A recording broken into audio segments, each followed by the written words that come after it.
आम्ही आलेलो आहे ॲडव्हेंचर रिसॉर्ट्स न्यू कुफरी इथे. इथे बरेच वेगवेगळे स्पोर्ट्स ॲक्टिव्हिटीज आहेत, नक्की व्हिजिट करा इथे.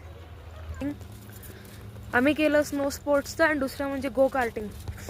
त्याच्यामध्ये कार ड्राईव्ह करायची असते गो कार्टिंगमध्ये.